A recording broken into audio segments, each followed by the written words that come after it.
This is a MRI, actually an fMRI of a person's brain watching something, and you can see the orangish yellow area in the back is in the occipital lobe and is the area that is being stimulated by the visual input that the person is watching.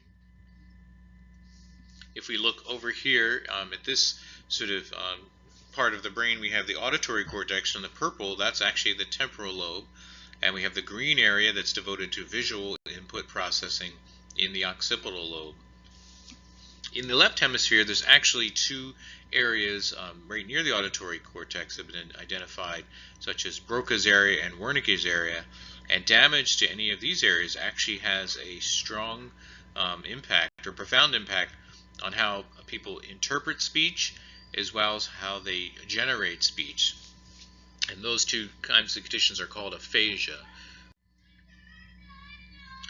Together, the small cortical areas that either receive sensory input or direct muscular output occupy about 1/4 of the human brain's thin, wrinkled cover.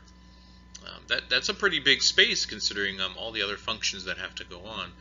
The remaining vast regions of the cortex are association areas. These are found in all four lobes. The prefrontal cortex and the forward part of the frontal lobes enable judgment, planning, and processing of new memories. Damage to association areas result in different losses, and we'll look at one case.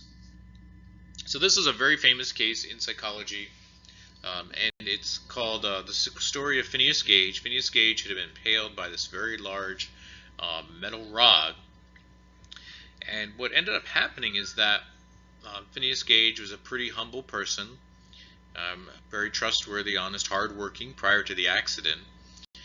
He really did not have, except for the loss of vision and a few other minor sort of motor skill issues, he really did not have any loss of function in his brain.